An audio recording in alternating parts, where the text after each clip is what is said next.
Well, party peoples of the interwebs, it appears we have not yet reached peak madness. Viva Frei, former Montreal litigator turned current Florida rumbler, and this is a follow-up on a story coming out of Canada I covered a couple of weeks ago, and others it was in the National Post. The story is this. A man who identifies as a woman wants to have a body surgery to align with the sexuality that he identifies with and wants to have a Neo-Vagina, a vagina, installed. The catch to this story is that the individual wants to have the vaginoplasty, the installation of a Neo-Vagina, without removing the penis. So this person wants a vaginoplasty without a penectomy. I don't know where it would go. There's only so much real estate between the penis and the bumhole. I don't know where a Neo-Vagina would go in there. Set that aside.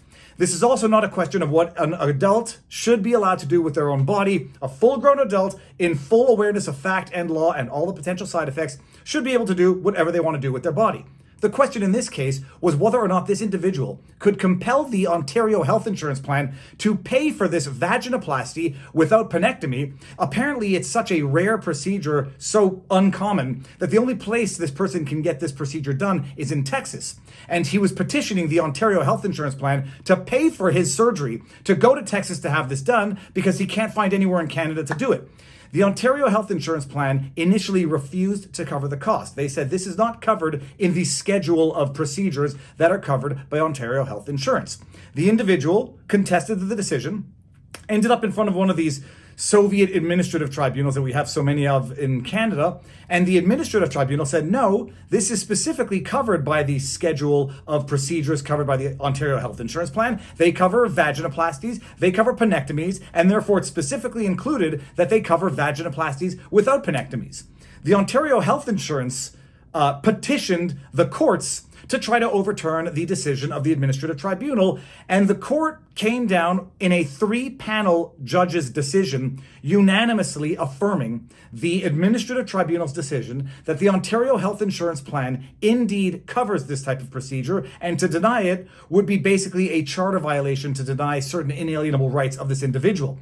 The rationale, you can't really disagree with the reasoning of the 3 judges. They say that these schedules cover vaginoplasties, penectomies. And therefore it covers a vaginoplasty without a penectomy. Set aside the fact that I don't know how you do this procedure. It's not just a question of preserving the penis and installing a Neo-Vagina, or front hole as they call it in the UK, I think. In the ordinary procedure, from what I understand, you're supposed to or do use a portion of the penis material to create the Neo-Vagina.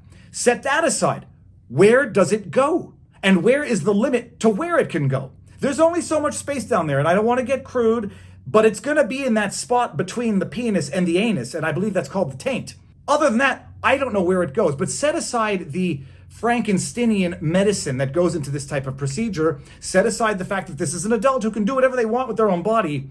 The court came down unanimously and said, yes, Ontario Health Insurance needs to cover this, because it's covered by the procedures that are covered by insurance, and it would be a charter violation, and they need to cover the $20,000 appeal cost for the petitioner. I'm going to read a few passages from this decision because it's mind-blowing, not the conclusion. The conclusion is, okay, it covers vaginoplasties. There's nothing necessarily inherent in a penectomy with the vaginoplasty. Therefore, you're covered. Fine. The judges in this decision refer to it as her penis 5 times in this decision. I kid you not. Reasons for judgment, an overview. Paragraph 1. KS has experienced significant gender dysphoria since adolescence. KS's assigned sex at birth was male. She now identifies as non-binary, although female dominant. Paragraph 2. In April 2022, KS's physician submitted a request to the Ontario Health Insurance Plan, OHIP, for funding for KS to have gender-affirming surgery in Texas. KS requested funding for a vaginoplasty without a penectomy, which is also referred to as a penile-preserving vaginoplasty. Paragraph 11. KS appealed that decision to the board. KS gave 3 reasons for wanting a vaginoplasty without also having her penis removed. First, because she is non-binary and having her penis removed would invalidate her non-binary identity. Second, because of the risk of complications and urinary incontinence from the penectomy. Third, because of the risk of orgasm dysfunction if her penis is removed. I kid you not, this is what judges are writing in decisions. This is coming from the Trust the Science Party, her penis 5 times in this decision. And then the court goes on to explain the 3 reasons for which the administrative tribunal's interpretation is correct, and I'll read that for you. Paragraph 24, OHIP, which is the Ontario Health Insurance Plan, argues that the board erred in finding that vaginoplasty without penectomy is, quote, specifically listed, end quote, in the schedule of benefits.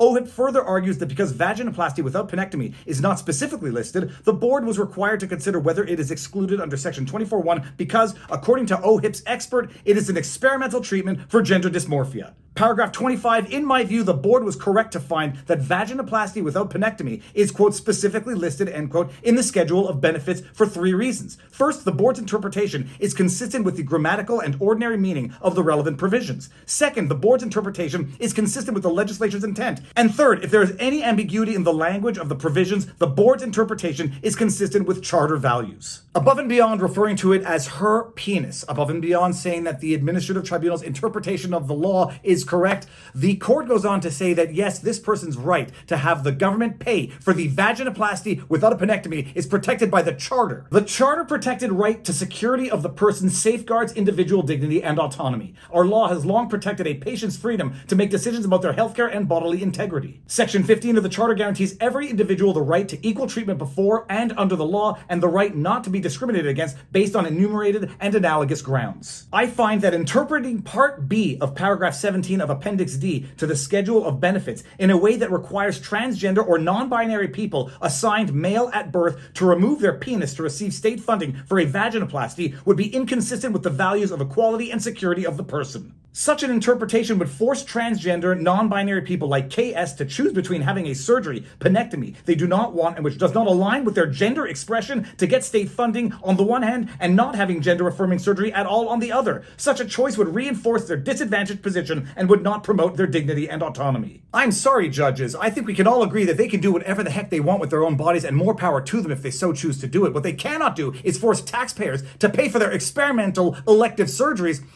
This is the state of the judiciary in Canada, people. Judges referring to it as her penis. And the cherry on top of this insane sundae is not only does the court say taxpayers have to foot the bill for this, a procedure that can only be done in Texas because it's so experimental, a vaginoplasty without a penectomy, taxpayers have to pay for it. And here's $20,000 in court costs for your appeal. Disposition, OHIP's appeal is dismissed based on the agreement of counsel. OHIP is ordered to pay KS her costs of the appeal fixed in the amount of $20,000. Her penis, her penis, her penis. Say it 3 times in a row and try not to laugh at yourself. In 20 years' time, people are going to look back at this decision and say, what the hell happened when ideology took over everything? These are the people telling us to trust the science. These are the people calling other people climate deniers, the ones referring to it as her penis. And it's not just ordinary people on the street. This is the system. These are judges right now writing in their court decision, her penis, and they expect the rest of the world to take us seriously. People, this is the state of Canada. Now you know. If you like what I do, you know what to do. Like, share, subscribe, hit the notification bell. Viva Frei on Rumble. The Viva Frei on Twitter, vivabarneslaw.locals.com on Locals for our wonderful above average community.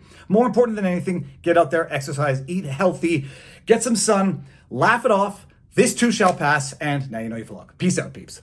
Booyah! What about this person isn't a lady? Well, his penis. Her penis, you fucking bigot.